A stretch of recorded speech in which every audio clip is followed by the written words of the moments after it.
I told him before, stay away from my door. Don't get... Sejam bem-vindos, meus amigos! Aqui quem fala é o narrador de suas mais intensas emoções, Heron Falbo. Vamos sair dos nossos tempos agora.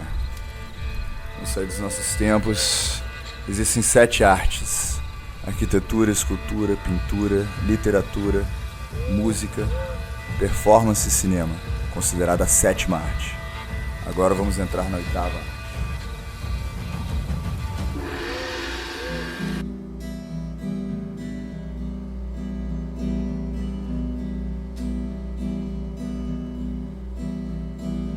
Melhor morrer com honra do que viver com vergonha. A saga dos Jones Vikings, capítulo 23.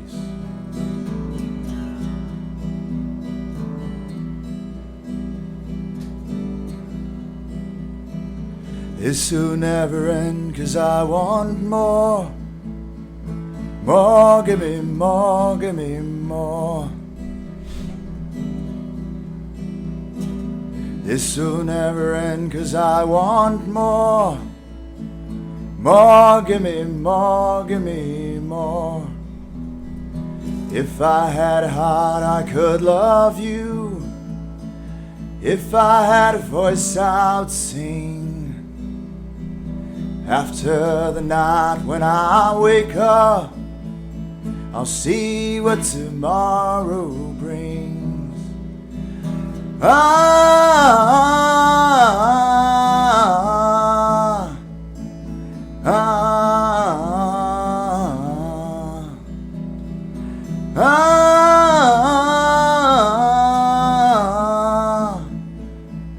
If I had a voice, I'd sing.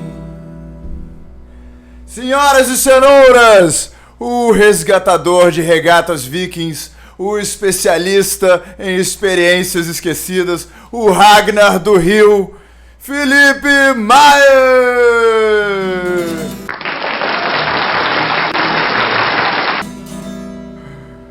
E aí, Felipe, seja bem-vindo ao nosso programa.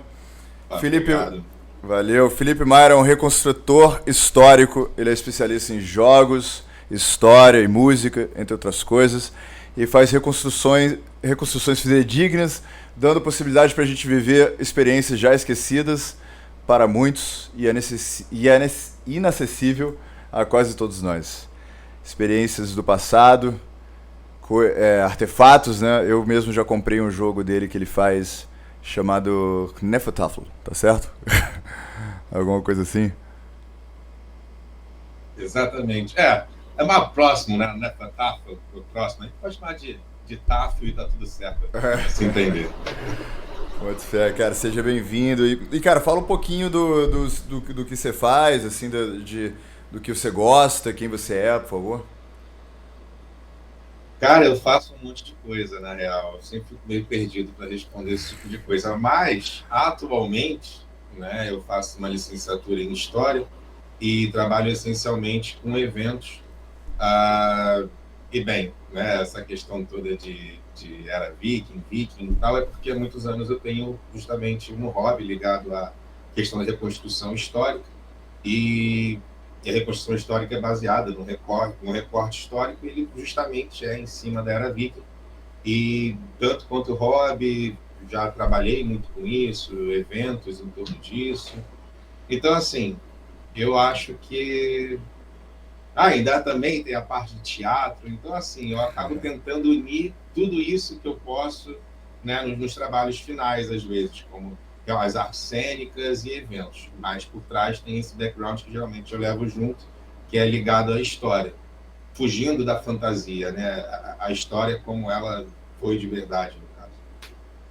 Boto fé, é uma série de coisas, assim, acho que o que eu vejo de eixo em todas as coisas que você faz, por isso que eu falei experiências, né, na nossa brincadeira que a gente faz aqui no começo, porque eu vejo que isso tem muita gente que é acadêmico, estuda história, tipo, com um fetiche intelectual, né, você parece buscar a parte de experiência, né, Então, assim, isso tem a ver teatro, dança, música, e também tem a ver o jogo, por exemplo, que o Nefo estava falando que você reconstruiu. Isso é uma coisa que você pode viver e vivenciar e fazer, né? E as reconstruções históricas também, né? Vestir as roupas. A reconstrução histórica, ela acaba que, assim, eu cheguei no meio acadêmico pela reconstrução histórica, porque quando você está na reconstrução histórica, é impossível você não se envolver com o meio acadêmico. Se você vai fazer reconstrução, a sua fonte primordial são os artigos acadêmicos. Então, são as universidades, são as pesquisas que são feitas e que você tem comparações, né, tem como comparar pesquisas feitas por diferentes pesquisadores. E aí, na reconstrução histórica, a gente usa sociologia, antropologia, arqueologia e etc. Aqui no Brasil, hoje em dia, relacionado à Era Viking, a gente já tem pesquisadores grandes, como é o pessoal lá da Bahia, lá do NEV, que é o Núcleo de Estudos de Cultura Escandinava, que, por exemplo, o Johnny Langer, hoje em dia, ele é citado pelos pesquisadores europeus.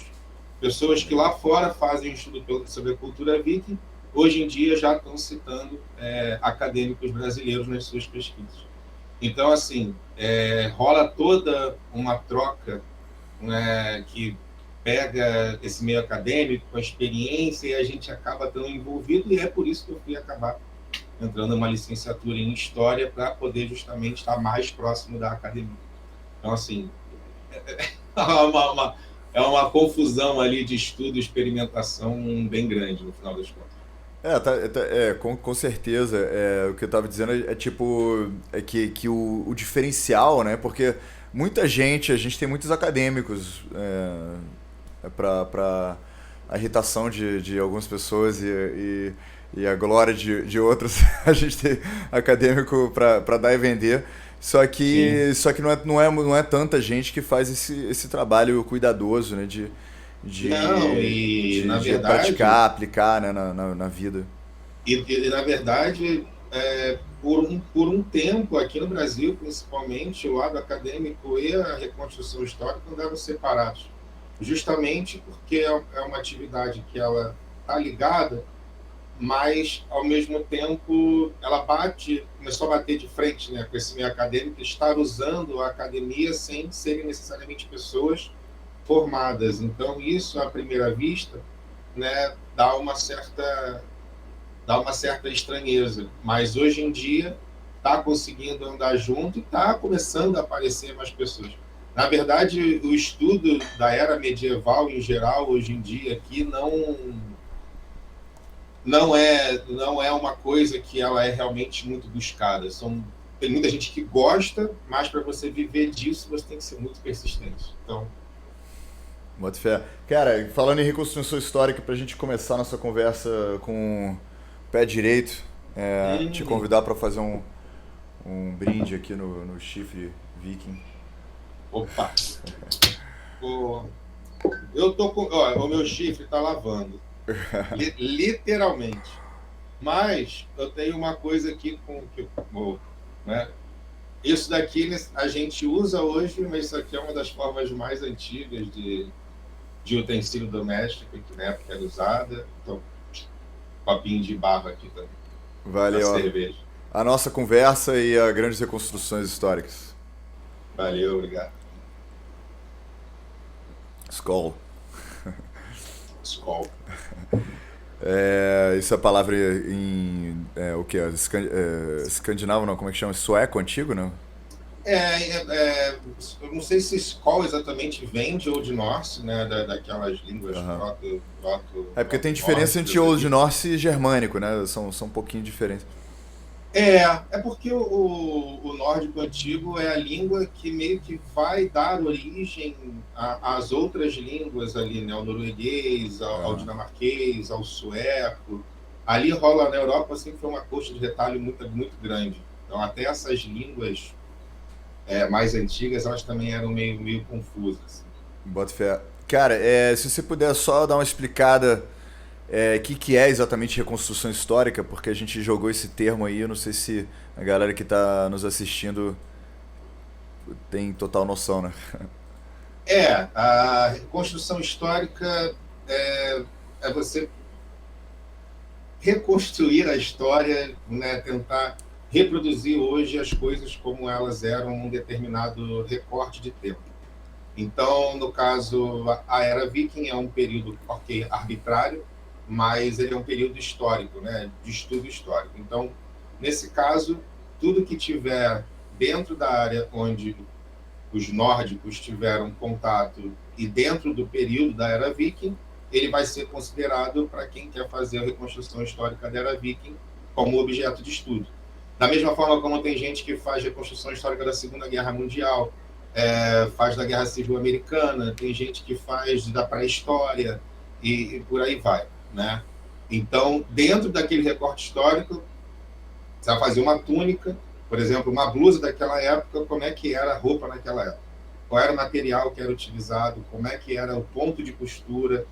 Qual era a técnica que era utilizada? Como é que eles cortavam? Como eram as ferramentas? Então, você vai buscar reproduzir desde a tesoura até a peça finalizada. Legal. E isso é um exemplo, né? Muita gente vai para o lado da luta, tem gente que vai para o lado da culinária, tem gente que vai mais para o lado do artesanato. Legal. Boa explicação. Enfim. Cara, eu me lembro de uma cena no House of Cards, eu não sei como é que é em português, como é que com Kevin Spacey. Não sei também. House of Cards. Que ele tem uma reconstrução. Você me falou de Guerra Civil Americana. Eles fizeram no House of Cards uma cena onde o personagem principal, que é o presidente dos Estados Unidos, participa de uma reconstrução histórica de uma batalha da Guerra Civil Americana. Eu acho que como é um seriado muito popular, né, um dos mais populares dos últimos tempos, é uma boa chamada para as pessoas que já assistiram lembrar, porque o Frank Underwood, que é o presidente, ele participa disso e isso faz ele entrar em contato com memórias, assim, não precisa ser de vidas passadas, não precisa ser nada místico, mas assim, a gente tem no nosso DNA, vamos dizer, da nossa história familiar, inconscientemente ou conscientemente, a gente tem memórias de outras linhas, né? Outros tempos que a gente não necessariamente viveu, através de coisas que são preservadas, né? Dentro da família. Isso a gente sabe através da psicologia moderna, né? Especialmente psicologia evolutiva, psicologia cognitiva comportamental, que a gente carrega ou junguiana até, que a gente carrega inconscientemente certos sinais, né? Que é como se fosse DNA verbal, DNA cultural, pode ser, de outros tempos, né? Então, eu acredito, e um dos assuntos que eu mais me interesso é esse tipo de psicologia, que a gente revivendo esses momentos, a gente consegue ter insights de coisas que estão escondidas, não assim, também, obviamente, do passado e aprender com a história e tudo mais, mas o que eu estou falando eu acho que é um pouco mais profundo que isso, que é sobre nós mesmos, coisas que estão dentro do nosso inconsciente, que estão lá escondidas dentro do nosso inconsciente, que são ativadas, né, que são ligadas e trazidas para o holofote do nosso consciente, quando a gente vive essa experiência antiga. E quanto mais fidedigna, eu acho que mais confortável fica o inconsciente com essa revelação, né, de memórias do DNA passado. Você acha que essa obsessão com detalhismo, com trazer, com reviver a coisa... Porque a gente podia, se fosse só uma brincadeira, né, a gente poderia botar uma fantasia que você compra no eBay muito facilmente e brincar. Mas por que você acha que tem essa obsessão com detalhes?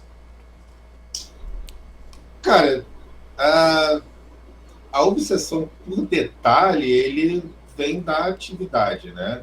E quando você se propõe a estar aquilo ali, no início é muito difícil, na verdade, as pessoas que estão começando na atividade entenderem essa necessidade. Elas só vão começar a entender aquela necessidade depois que elas já estão um tempo fazendo atividade. Isso costuma ser muito normal, a não ser que a pessoa já venha de uma outra atividade que ela está ali. Estou falando assim dentro da atividade de reconstrução histórica. Por quê? O olho ele não está treinado. A pessoa não tem, se ela não está estudando, ela não consegue entender qual nuance de cada coisa, igual um músico, que o ouvido dele é treinado para pegar os tons da música. O cara, a pessoa, quando ela está ali fazendo análise de um objeto histórico, talvez ela não vai enxergar certos detalhes que ela vai ver dali a 1, 2 anos quando ela está trabalhando com aquilo. Né?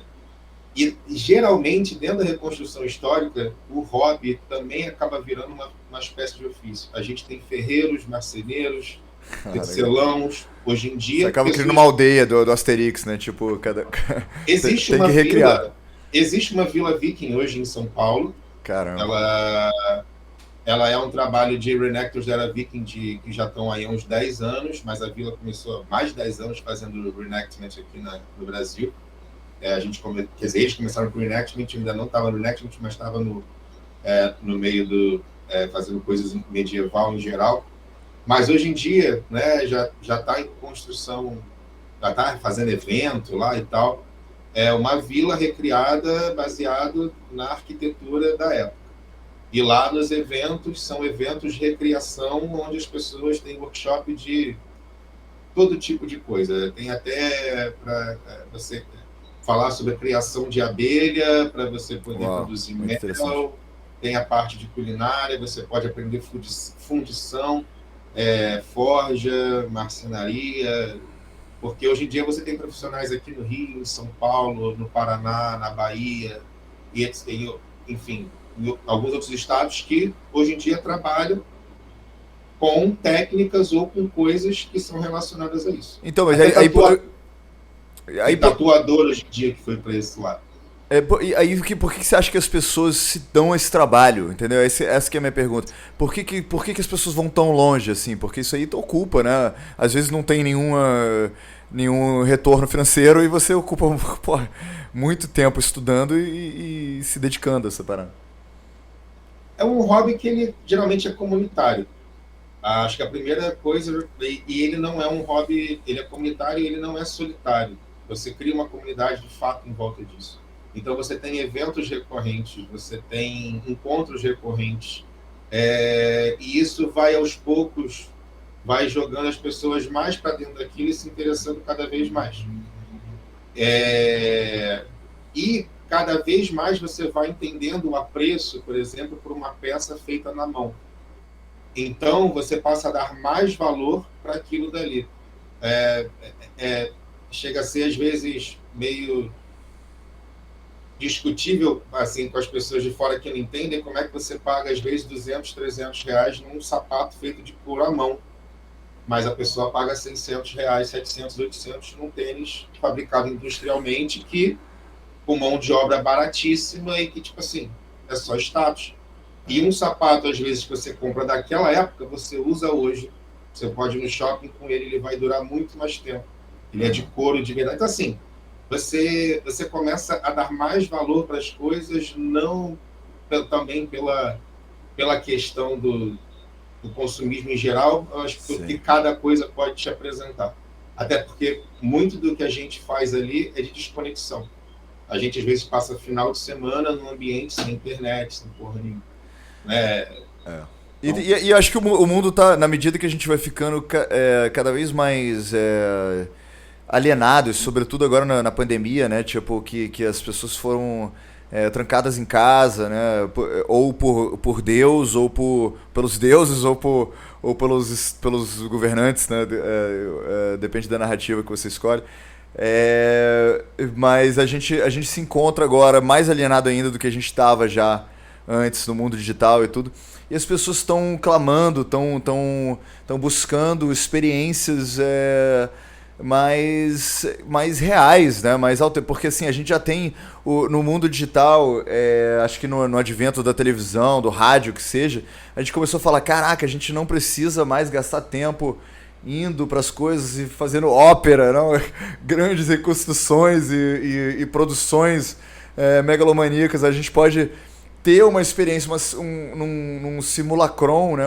A gente pode simular experiências e ganhar o mesmo aprendizado, a mesma profundidade da experiência, mas a gente está percebendo que não.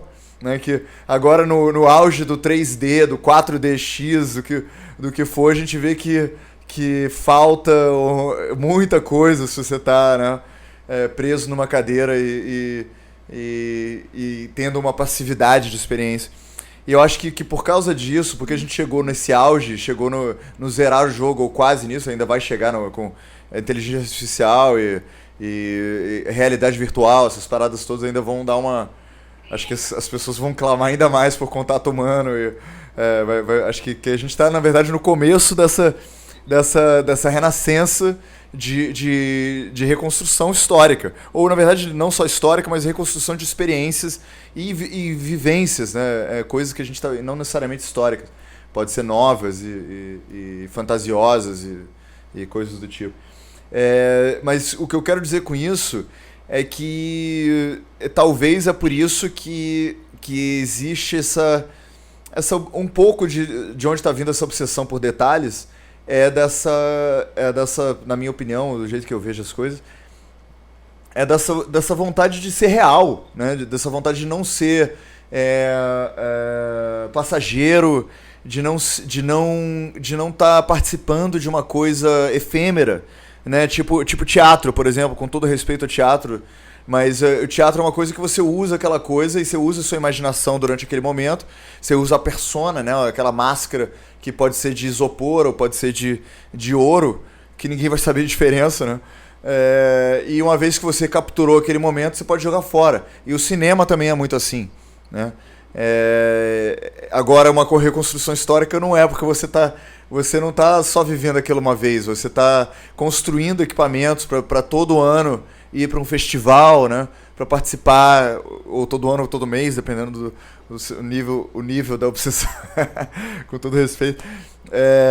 Mas eu acho que tem isso. O que você acha dessa ideia do mundo moderno versus o mundo antigo e essa coisa toda? O que você, com alguém que vive isso de fato, o que você viveu, né, de catarses, né, de pensamento desse tipo de coisa? Cara, assim, eu sou um cara, assim, do geral, né, mega inserido na correria do dia a dia, né? Então, assim, estresse, aquele negócio todo. E aí, levando para o lado do evento, quando tem um evento que a galera consegue se reunir, principalmente quando a gente junta a nível nacional, que às vezes são eventos de 3 dias, o pessoal fica lá, a gente realmente desconecta de tudo, né? Como se fosse vou dar uma recarga de bateria, mesmo que ali você fique exausto, mas você não está exausto pela repetição do dia a dia. Você está sempre em troca, fazendo coisas, porque nos eventos você acaba sempre fazendo coisas, mesmo se você for espectador, se for um evento de imersão histórica, de reconstrução histórica, geralmente o visitante ele não está só olhando, ele é um personagem também. Então, dá para perceber o quanto que as pessoas vão se conectando a isso, justamente porque se cria um grupo, porque você se desconecta de toda a confusão do dia a dia e dá aquela falsa sensação, né? Mas pelo menos por alguns momentos você tem uma sensação de não liquidez, né? Você deixa a balma para trás ali um pouco e você está conectado com alguma parada. E às vezes está conectado com coisa que você passou 6, 7 meses produzindo. Uau. E tem outras pessoas que, estão ali parando, olhando, então, tipo, te perguntando e você explicando e você passando como é que você fez essas coisas. Eu, em particular, não sou exatamente dos que mais produz material, porque eu não trabalho com artesanato, que eu digo, com a produção direto de coisas históricas para fora, por exemplo, não sei, os jogos e tal. Né? Mas, mesmo assim, os jogos acabam sendo adaptações em algumas partes, né? E principalmente quando não querem exatamente igual um achado. Mas lá na reconstrução, né, tem pessoas que trabalham com isso, produzem um ano inteiro. Então essas pessoas acabam dividindo muito desses conhecimentos, e se você fez, se você não fez, você está ali também, e você acaba... É aquela experiência comunitária antiga, né? De todo mundo colabora um pouco, todo mundo se ajuda, e no final das contas todo mundo está dividindo o conhecimento. É quase que uma divisão dos modos de operação, das possibilidades de operação para a galera. Porque o pessoal, você vai lá e, por exemplo, você senta do lado de um cara que ele está forjando uma parada e vai trocando ideia com ele, vai aprendendo, vai, sabe? Muito Você certo. se insere naquele meio. E eu acho que é por isso que vem recebendo tanta gente nos últimos... Em 10 anos isso cresceu demais. Cara, eu tô. Só de você falar assim, eu tô com água na boca, assim, querendo participar de uma parada dessa. Se você puder depois deixar. Na verdade, se quiser falar agora quais são as coordenadas para alguém, assim, um novato. Eu nunca participei dessas coisas. Eu sou um nerd de armário, sabe? Mas os dois lados eles se trombam aí o tempo inteiro. Claro que às vezes é uma briga, né, para tentar separar o mundo pop das questões, porque tem um trabalho ali sendo feito atrás que esse trabalho do Reenactment to Living History, ele vai trabalhar, por exemplo, com museu, às vezes, com exposição, com faculdade, com esse negócio todo. Então, e aí vai justamente quebrando esses padrões. Então, assim, tem alguns canais onde é legal, talvez, para ficar... Eu tenho um perfil lá no Instagram, onde eu estou geralmente trazendo algumas coisas relacionadas a isso, que é o portal Nove Mundos. Eu coloco algumas coisas de história e também tem que eu faço evento virtual sazonal, então eu tenho convidados que geralmente têm professores, doutores e galera do Reenactment. Só curiosidade, Nove Mundos vem da mitologia nórdica? Da mitologia nórdica. Seriam os 9 mundos da mitologia nórdica. E para quem quer talvez entrar em contato assim, é porque é legal cada um no seu estado, no seu lugar onde mora, ter um contato com alguém ali de perto, né? E aí seria legal, só que a gente não tem um canal onde se junte tudo isso. Lá pelo portal, lá pelo esse Instagram, dá para chegar nessas pessoas. E se quiser entrar em contato assim direto mesmo com o Reenactment, procura a Vila Viking lá em São Paulo. Tem site na internet, dá para ver como é que é direitinho. E eles estão sempre divulgando os eventos.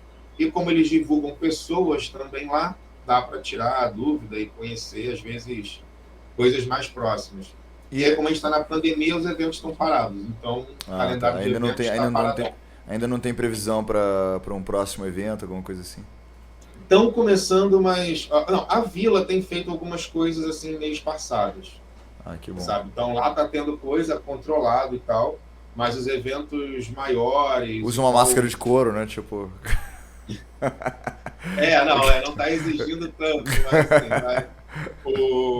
Mas os eventos grandes e tal, como as grandes feiras medievais, como o Jantar Taberna Folk, para quem gosta, quem não conhece esse mundo medieval no geral, tipo, os jantares medievais, eles costumam ter um pouquinho de cada uma dessas expressões. Apresenta o Reenactment, apresenta muito a bom luta histórica. Uma coisa que muita gente conhece é o Medieval Times em Miami, né? Que você já foi nisso? Sim, não fui, mas tenho noção. Cara, é muito bom. É tipo, assim, eles bom, tem muita coisa muito bem feita, mas a coroazinha que você usa uma coroazinha de papel, assim, mas a experiência em si é como se você estivesse assistindo, né,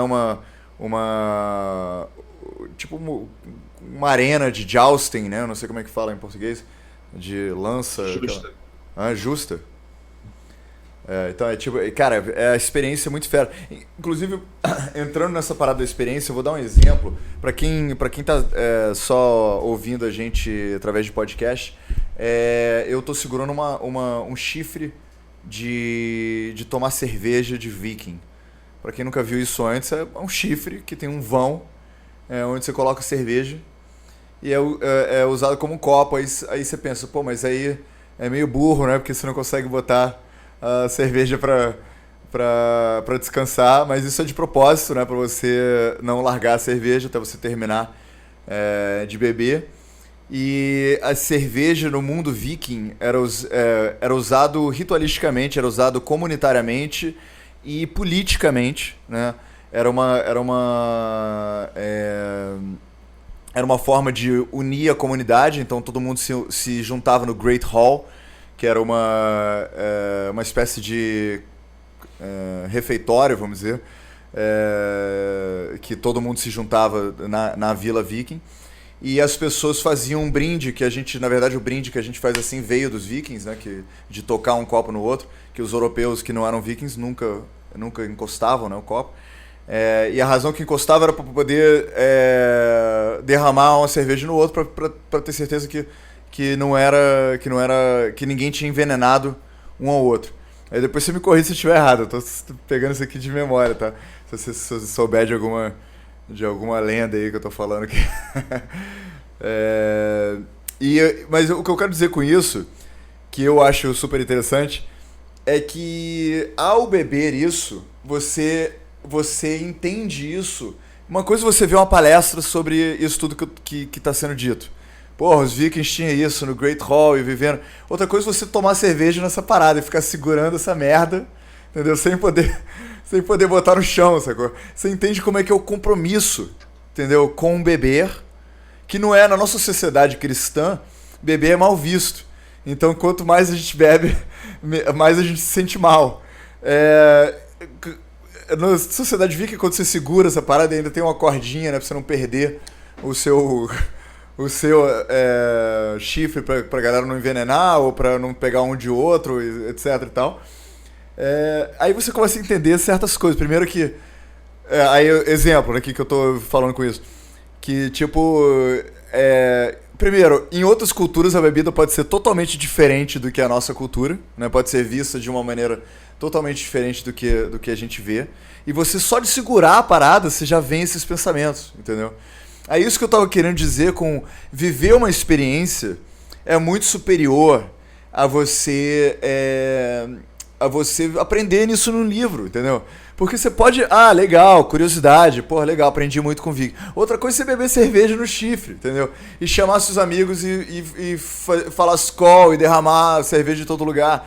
Que a galera realmente tava nem aí se derramar cerveja. Se derramar cerveja no chão, se derramar cerveja no outro. E a gente tá super aí. A gente, tipo, tem que limpar.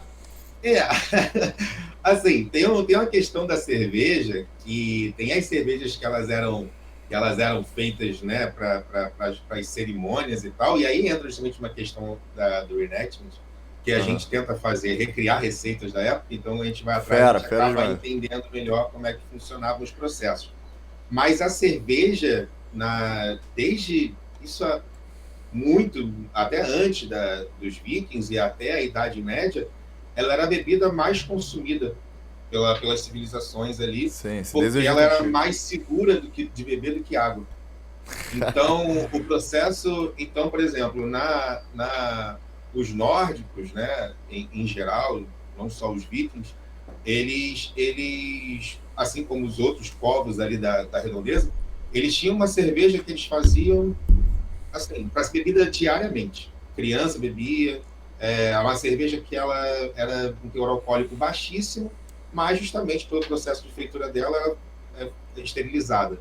E ela tinha as bebidas, as cervejas, como uma que é famosona lá, que é o Sart, que elas já eram feitas, às vezes, num processo que levava 20, 30, 40 dias para ficar pronto, e aí elas eram usadas em celebrações, casamentos, aquela coisa toda. E a igreja, ela foi condenar a bebida depois de muito tempo, né? Até porque os monges foram dos que mais produziram cerveja durante a Idade Média. A igreja controlava... Eles que mantiveram a parada viva, né? Fizeram as leis, né, de pureza da cerveja. Nessa questão da era viking também, fala-se muito de hidromel, né? Como se o hidromel fosse a bebida dos vikings e tal, mas na verdade era uma bebida que ela era mais ritualística. Ela não era uma coisa que era muito fácil de se fazer, quem podia ter era quem tinha muito dinheiro. Era alucinógena, você sabe, não? Bebida alcoólica só fermentação, e o hidromel é justamente o que às vezes o pessoal associa muito aos vikings, por uma numa questão romântica. Isso foi você ou foi... Foi a moto que passou aqui. É porque se fosse viking, foda-se, né? Soltou a rota. Tô brincando.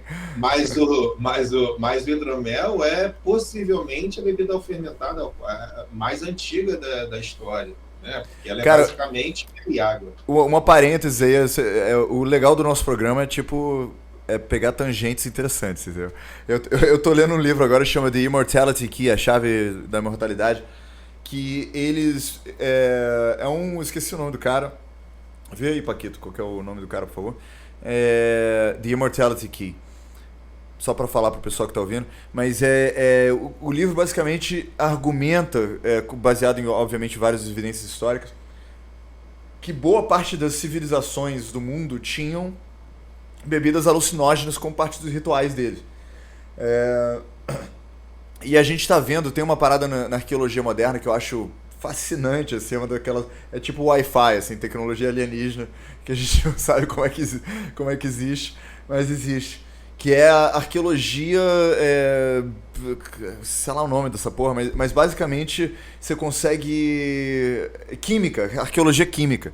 Você consegue, tipo assim, achar um copo viking como esse que eu tô segurando e pelo material que tá lá, você identificar elementos químicos que estão presentes lá. Então você consegue ter uma noção arqueologicamente falando e não só filologicamente falando, tipo assim... de não só porque alguém falou alguma merda que a gente tem que interpretar, mas por química mesmo, provar ou desprovar que em determinados rituais tinham certos elementos químicos. Então, hoje em dia, isso assim tá acontecendo revoluções incríveis, né? E nesse livro eu tô gostando muito porque, eu gosto muito também da mente humana e tudo que envolve isso, inclusive substâncias alucinógenos, substâncias ritualísticas, e eu adoro, na verdade, tudo que tem a ver com ritual, com isso é outra tangente assim, que depois a gente pode conversar, mas eu fui iniciado em muitas fraternidades, né, que fazem muitas reconstruções, tanto históricas quanto ritualísticas do Golden Dawn, né, de coisas egípcias, de diversas coisas que, querendo ou não, sendo histórico ou não, tem tudo a ver, né, com esse mundo aí que você vive. O livro é A Chave da Imortalidade, do Brian Muraresco. By the way, o canal de YouTube desse cara vale muito a pena para quem nunca viu. Cara, ele faz uns vídeos super bem produzidos e sintetiza livros muito complexos. E, cara, muito bom. Mas esse livro é muito bom e esse cara é um jovem, super vale a pena ouvir ele. Mas aí eu entrei nessa parênteses longa, né, de se os vikings talvez, e o hidromel, né, porque por causa a gente descendente dos cristãos e tudo mais, muitas vezes a gente não olha com viés para poder buscar esse tipo de coisa. Então às vezes a gente fala, não, bebida alcoólica comum, mas quando a gente vai buscar, né, se de fato alucinógeno ou não, de acordo com esse livro a gente descobre que muita coisa surpreendentemente é alucinógeno. E faz sentido que seja, né, porque as pessoas nesses rituais eram muito estásicos, né? Era muito oracular, né? Eram oráculos onde as pessoas tinham que perder os sentidos de uma forma... tudo bem que os vikings bebiam supostamente bebiam suficiente para talvez chegar a níveis alucinógenos. Mas eu só queria fazer esse parênteses que eu acho que é muito interessante para o próprio reenactment, né, para a própria reconstrução histórica, que talvez a gente busque se havia, né, esse viés ou não. Assim, para a gente hoje a questão do alucinógeno, a gente afasta muito o álcool, mas para a época, apesar do álcool ser uma coisa que era relativamente fácil de se fazer, e eles, né, desde a pré-história ali foi sendo evoluído, o Egito Antigo fabricava cerveja e tal, e com níveis alcoólicos diferentes. A questão é que todo o processo, até ele ser entendido, ele já era mágico. E só a própria questão do próprio álcool, ele já tirar você do seu prumo. Hoje em dia a gente entende melhor como é que isso funciona. Assim como outras drogas também, você tem um poder de controle quando você se acostuma com elas e tal.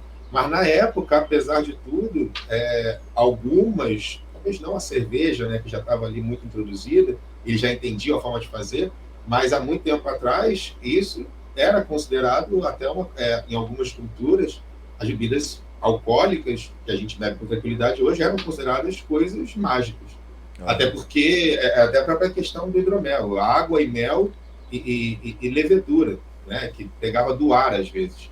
Então o cara às vezes carregou mel ali, carregou água no mesmo recipiente, largou ele lá, ficou um tempo lá largado, depois ele pegou, tinha um troço lá que ele ficou doidão.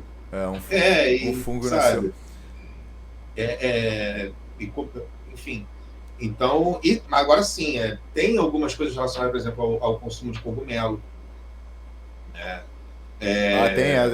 Isso você sabe mesmo, assim, de tipo, dentro da cultura viking já tinha isso. Porque a cultura nórdica, a cultura viking, a gente já está falando ali de ano 800, né? Então, sim, já é relativamente moderno. Porque quando a gente olha para os vikings, a gente pensa, porque é mais ou menos equivalente em termos de tecnologia, qualquer coisa assim, é mais ou menos equivalente aos romanos e coisas assim, só que é bem depois, né? É uma parada mais medieval, né, do que antiga. A era viking ali, ela justamente é conhecida por esse nome. Assim, os vikings não deixaram de existir, os vikings eram, na verdade, piratas, né? Eram nórdicos piratas.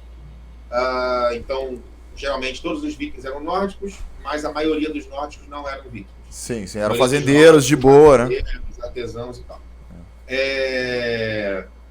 E justamente a era viking é como se fossem os últimos pagãos para a igreja chegar e conseguir fazer uma hegemonia de poder ali na Europa, principalmente ocidental.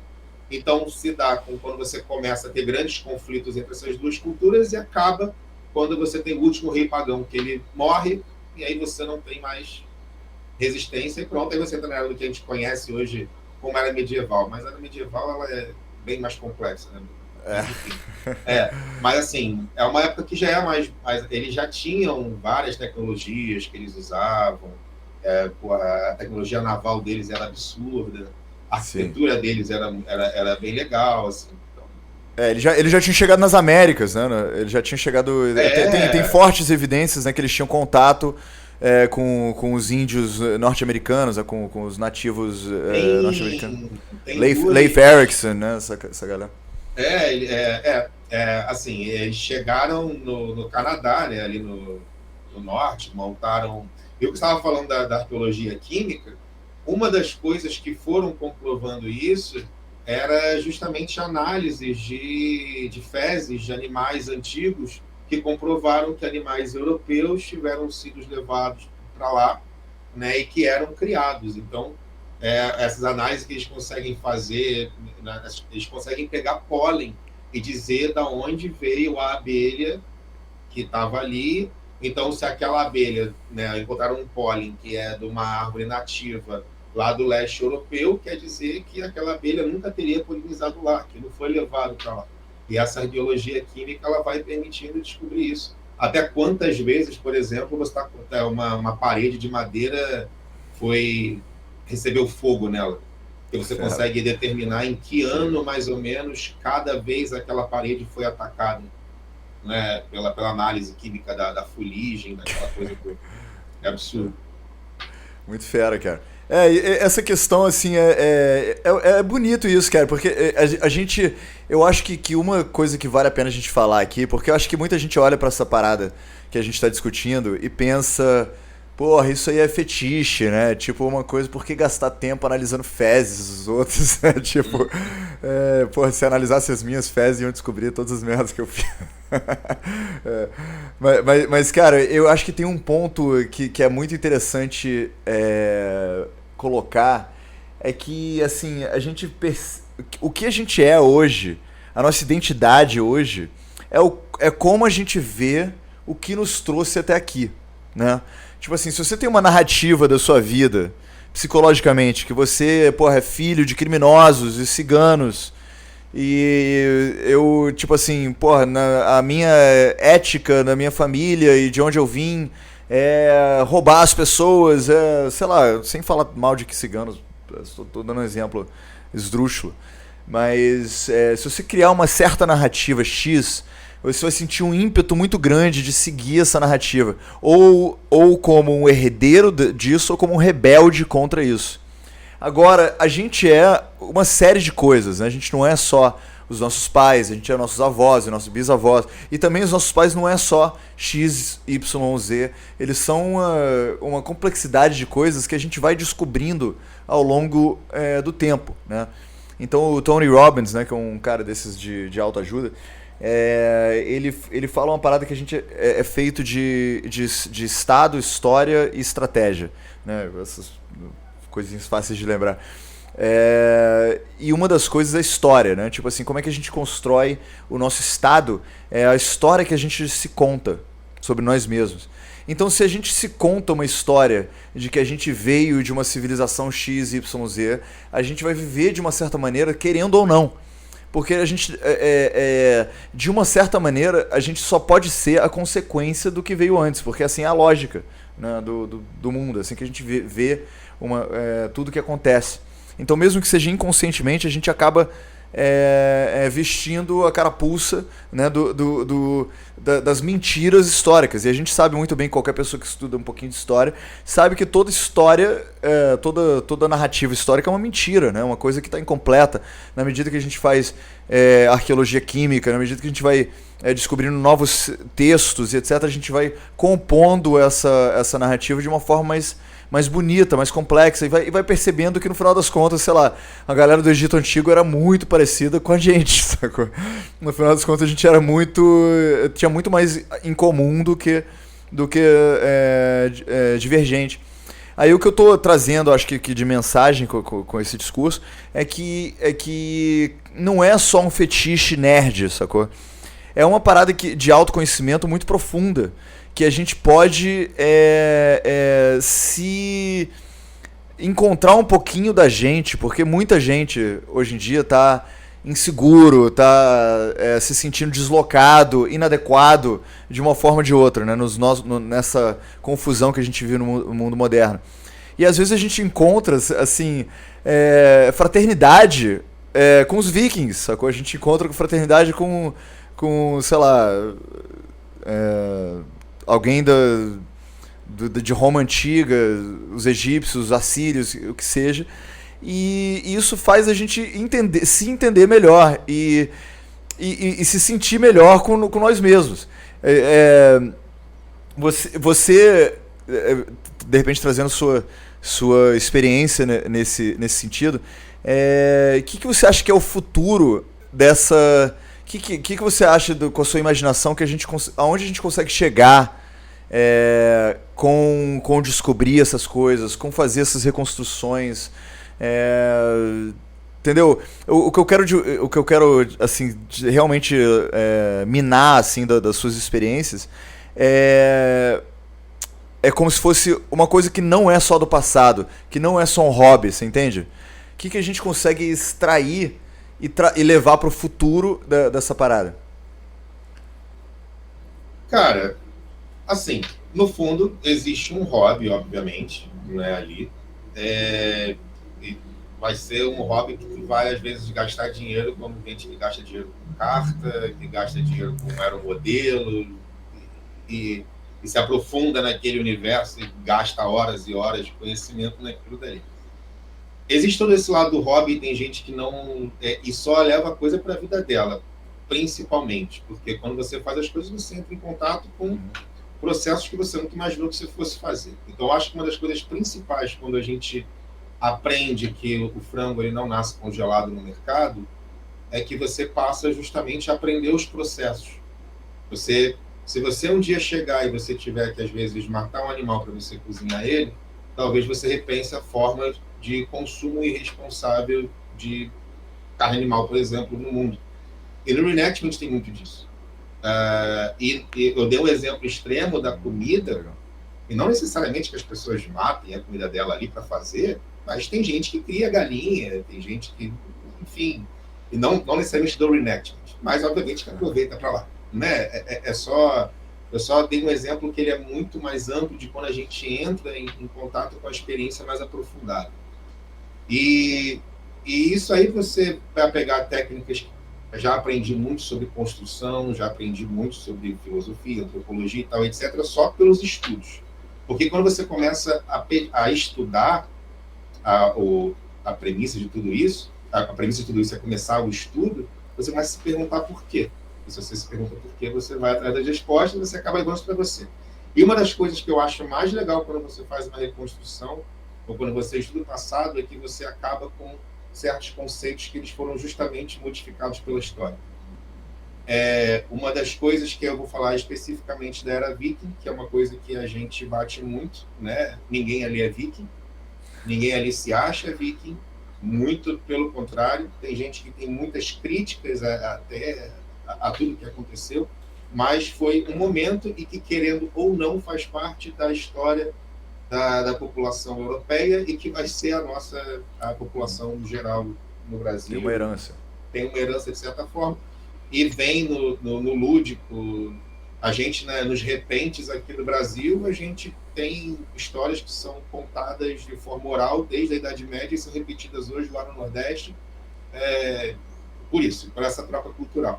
Então, por exemplo, uma coisa que é muito ligada a isso são os movimentos supremacistas, movimentos racistas, homofóbicos e tal, principalmente pelo uso irregular que foi feito da simbologia nórdica, principalmente durante a Segunda Guerra. E foi criado todo um imaginário ali que foi vendido e que hoje traz consequências meio chatas, não só para a cultura, mas para o mundo em geral. Então, hoje em dia, você tem movimentos lá na Europa, principalmente, onde você tem movimentos ultranacionalistas muito mais fortes acontecendo, e movimentos, por exemplo, da supremacia branca acontecendo. Você tem a galera de reenactment indo e falando, cara, para de usar esse símbolo, assim, fazendo manifestação contra a galera supremacista branca. E você já tem diversos, justamente quando você começa a pesquisar a história, você começa a entender o real uso dos símbolos e como aquilo chegou naquele ponto. E aí a gente começa até a fazer uma peneira nos meios, porque a galera que vem com um ar nessa intenção de entrar em contato com essa supremacia através da atividade, acaba levando um tapão assim, de consciência, e aí, qual é a tua? Você realmente... E aí ou a pessoa mete o pé, ou a pessoa... ou se transforma. Ou se transforma. E então, quando isso é quase certo, sempre que a gente está dando uma palestra, seja em universidade, seja em escola, seja num evento, seja fazendo um vídeo para a internet, geralmente, o pessoal, quando está falando sobre questões de história, eles costumam ser realmente bem políticos. Porque existe essa preocupação do afastamento dessa imagem que foi feita. Não é que eles não eram violentos, não é nada disso. É só por uma questão de que, aquela questão de que Odin é o pai de todos e que só a raça branca, ariana, não sei o quê, e os símbolos que eram utilizados e que foram usados pelo Reich nazista, e que o cara que invadiu o Capitólio, né, há pouco tempo atrás, ele tinha um Valknut tatuado na barriga, que é um símbolo que é retirado da Era Viking e que ele é utilizado ostensivamente pelos grupos supremacistas. Então, assim, eu acho que uma das principais coisas não é nem aprender a fazer uma comida como era feita na época, experimentar um sabor mais próximo como era da época, mas eu acho que a questão de você compreender o passado e acabar com a ignorância em relação a ele e as concepções erradas que a história, como você disse, ela não pode ser só observada para poder ser contada, eu acho que é o maior ganho que a gente tem. Porque é justamente, e não necessariamente dentro da academia. Você não está precisando, você está fazendo isso através de um hobby, de uma coisa que você gosta, e você está levando isso para frente e passando por outras pessoas. Então, sinceramente, quando a gente estuda história, eu acho que a melhor coisa que a gente ganha é nessa parte de de entendimento da humanidade, sabe? Tipo, você, por exemplo, eu sou ateu, né? Então, tipo, cara, é história, eu vou culpabilizar ninguém por nada que está acontecendo, por exemplo, né? E pelo menos, a história ajuda muito a você entender os porquês. Eu não tenho muito pergunta do porquê, da onde a gente veio, para onde a gente vai, por exemplo, sabe? É isso. E eu acho que muito disso vem dessas experiências de você entender como é que a humanidade foi caminhando, e para mim ela veio através da experimentação histórica. Fera, cara, muito bom, muito bem. Você já fez isso antes, você já deu essa palestra antes, porque. Não, eu nunca tinha feito essa pergunta antes, na real. Bota fé, porque foi muito elucidativo, muito claro, cara. Muito obrigado aí por essa explicação. E, cara, a sua experiência nesse mundo vai ser muito útil para os nossos ouvintes aí, para nossos amigos que estão escutando. Porque, cara, é um mundo que infelizmente é raro, né? Tipo assim, pode estar até crescendo, qualquer coisa assim, mas vis-à-vis a população normal, a galera não tem ideia nenhuma. E eu sou, cara, total fã. Agora que eu te conheço, talvez eu tenha um portal aí pra começar a participar dessa parada. Mas eu acho que vale super a pena, cara. A gente, nesse nosso mundo louco, a gente, ao invés de ver um vídeo de YouTube de história, sabe? Pô, vai conhecer uma galera assim. Eu começo a perceber... Pra te dar um pouco de background, uma coisa que eu vivi parecido com isso, sem contar as fraternidades, eu era meio... Eu não sei se você já ouviu falar disso, mas mod. É uma galera que vive como se fosse dos anos 60. Eu tinha uma lambreta, tipo... com espelhos. Não sabia o nome. Sim, mas... Como é que é o nome? Mod. M-O-D. Mod. Mod é tipo a galera que gosta de The Who e escuta música dos anos 60, soul, essa parada. Mas eu morei 4 anos na Inglaterra. Na Inglaterra tem um movimento mod gigantesco. E a galera veste as roupas e vive essa parada. Aí direto a gente fica se questionando, né? Tipo, pô, será que eu tô vivendo um fetiche bobo? Por que eu não concentro no mundo moderno, né? Onde as coisas estão acontecendo de fato? E ao mesmo tempo, quando tá nos melhores momentos, né? Porque em alguns momentos é meio bobo mesmo, é meio infantil. Nem sempre a gente consegue, né, tá presente, tá? A gente tá realmente pensando nos problemas do mundo moderno e tá olhando para aquela parada e falando, porra, que merda. Mas nos melhores momentos a gente percebe que, na verdade, a gente não tá fazendo uma reconstrução histórica. A gente não tá vivendo uma parada nostálgica ou alguma coisa assim. A gente tá vivendo uma interpretação totalmente moderna e um contato, uma interlocução com o mundo passado, né, com o mundo antigo, só que é feita totalmente por nós. Então, na verdade, é a arte aquilo, né? Você tá vivendo, de uma certa forma, uma realidade paralela.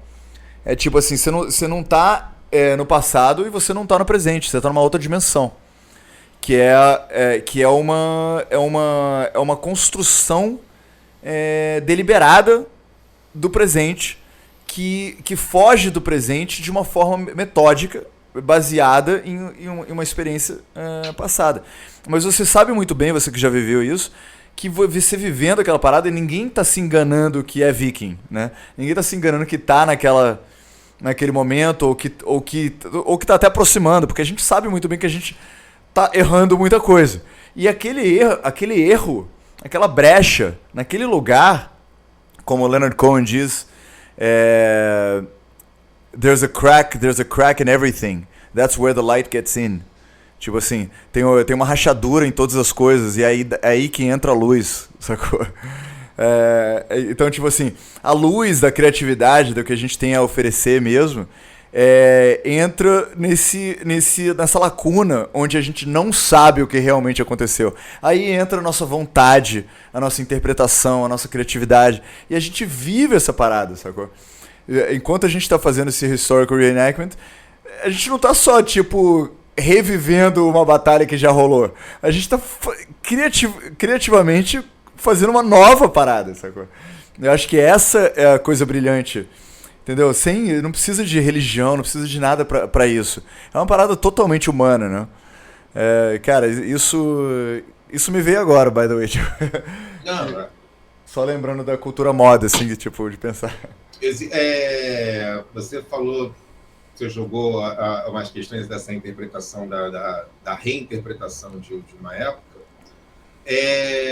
Aí, por exemplo, o reenactment, ele já está num ponto onde ele, em momento nenhum, ele foge do que é comprovado. Né? Assim, eu vou chegar onde... O porquê disso. O reenactment, quando você faz a recriação histórica, você tem... Quando você está apresentando uma coisa em relação ao reenactment, está apresentando... que geralmente rolam apresentações disso, em eventos e tal, você está dizendo para a pessoa, olha, tá vendo isso aqui? Isso aqui é exatamente igual como era naquela época. Né? Esse elmo aqui atrás, por exemplo, esse modelo de elmo, eu nem posso dizer que ele é exatamente igual ao elmo que existiu na época, porque eu sei que para o modelo que a gente tem de achado arqueológico, ele está diferente. Mas é muito próximo do que tinha na época, e um dos únicos modelos de elmo que a gente tem conhecimento na época, porque elmo, na verdade, era uma coisa extremamente rara. Aquela história de elmo com chifre e tal, é tudo invenção. Então, quando eu chego e eu falo, olha, isso daqui foi feito exatamente como foi naquela época, dentro do reenactment, eu estou realmente naquele compromisso que cada detalhe naquilo dali, ele está representando realmente o achado arqueológico. Tipo assim, por exemplo, uma pessoa vai fazer uma pesquisa sobre a gente agora aqui no ano 2021, o mundo acabou, não sei o que, está fazendo a pesquisa, e ele descobre que a gente tinha foguete, que a gente tinha carro elétrico e que a gente tinha, sei lá, avião. Mas se ele disser que a gente tinha, com certeza, carro elétrico voador... sim, aí vai ser fantasia. Exato. Né? E aí, dentro dessa questão do estudo da história medieval, justamente ela foi tão impactante em tudo, porque, na verdade, a nossa cultura ocidental ela é praticamente toda moldada por essa cultura medieval europeia, que você tem estilos arquitetônicos, músicas, jogos, filmes, séries, que são justamente uma reinterpretação de uma era que não existiu. Senhor dos Anéis, Game of Thrones, essas coisas todas, elas são uma Idade Média que ela não existiu. É fantasiosa, porque eles juntam várias coisas. E não só isso, ela tem uma estética própria que ela não existiu. Sim, é uma fantasia baseada, e tudo isso que foge disso, a gente tem aqui o estilo gótico, por exemplo, o neogótico, né? É um gótico que não é gótico. O neomedieval é uma reinterpretação do medieval. Então, o medievalismo e o neomedievalismo. E aí, isso não quer dizer que você afasta justamente da proposta. E aí você levantou essa questão dos anos 60, ela não deixa de ser um recorte histórico. Sim. Você está fazendo um neo anos 60. Exatamente. Hoje em dia. E realmente, assim, a identidade existe. Só é visto estranho porque você parece estar deslocado no tempo, né? Mas a real é que daqui, às vezes, 10, 20 anos, a roupa vai voltar. Sim, Como já teve a lambreta voltou há um tempo atrás. Essas coisas todas, elas continuam na sociedade. Então, é isso que você está falando. Mas, assim, acho que está colaborando o que eu estava dizendo.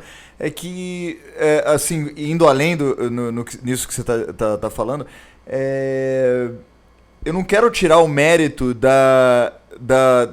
desse cuidado, vamos dizer, da alta fidelidade, não alta fidelidade, ou total fidelidade, dedicação para os detalhes que a gente sabe. A minha questão é que tem muita coisa que a gente não sabe. Então, inevitavelmente, quando você está fazendo... você vai fazer uma armadura completa, por exemplo. A não ser que você tenha uma armadura completa arqueologicamente preservada, você vai ter alguma criatividade em fazer um reenactment, entendeu? Se você tem 4 pessoas vestidas de diferentes... Você pode ter uma que é do ano 850, outra que é do ano 855, outra que é do ano 910. O ano 910 está se encontrando com o ano 850 pela primeira vez na história. Entendeu? Então tá tendo uma conversa entre uma pessoa e o bisavô dela. As conversas a gente não sabe o que rolou de fato, mas aí se tenta ter alguma coisa. A gente não sabe todos os gestos, a gente não sabe as danças, a gente, entendeu? Então tem nessa rachadura é onde entra. Não estou falando que a gente deliberadamente está procurando mais rachadura, pelo contrário. É melhor a gente limitar para nossa luz poder entrar de uma forma mais autêntica, né?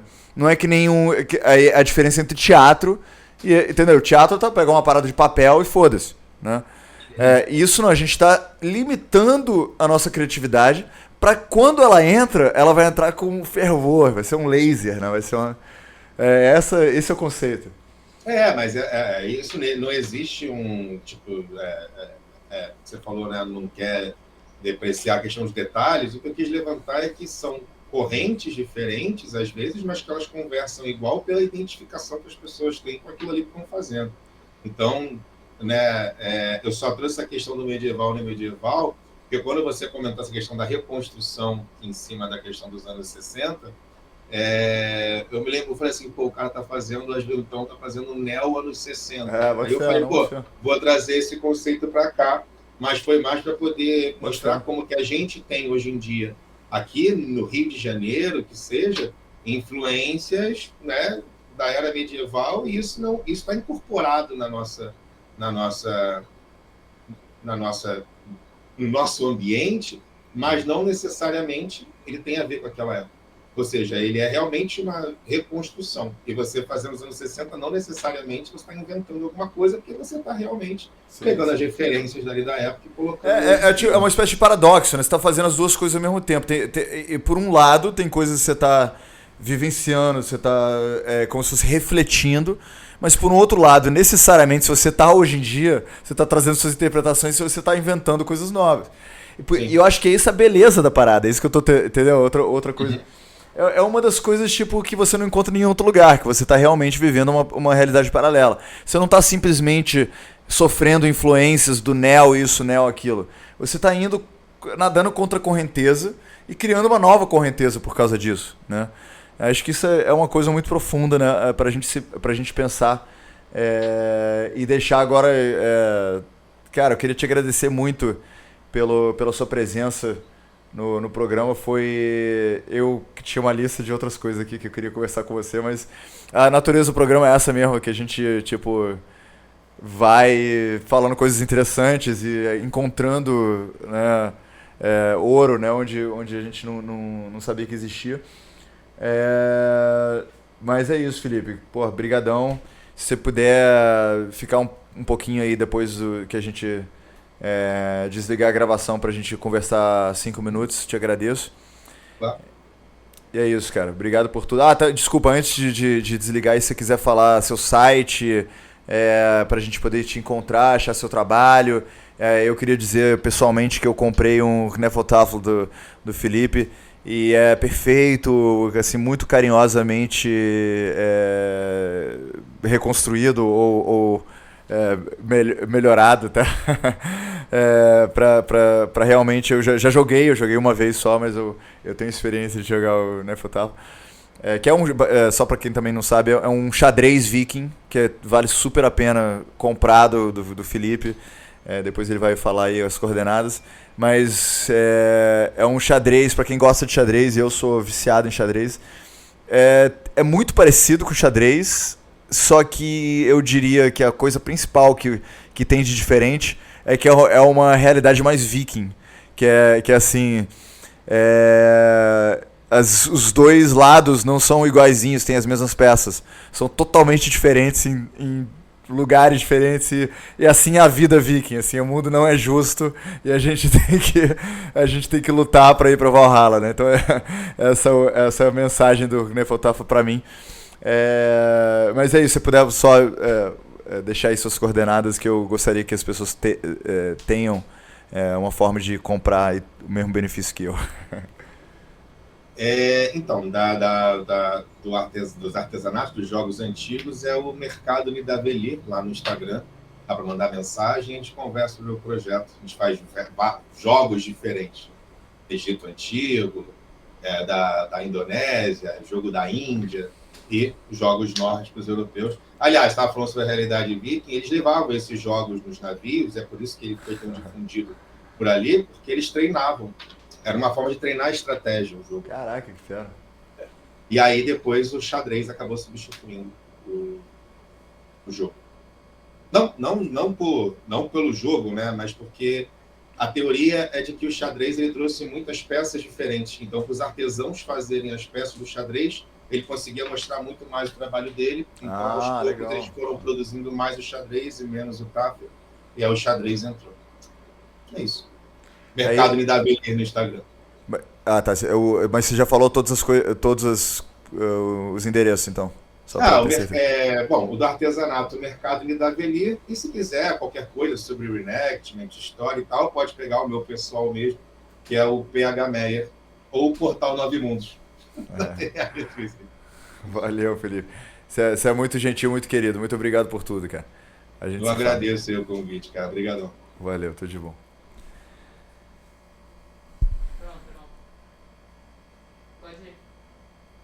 Agora eu vou dizer em 1 minuto o que a gente viveu aí 1 hora de conversa.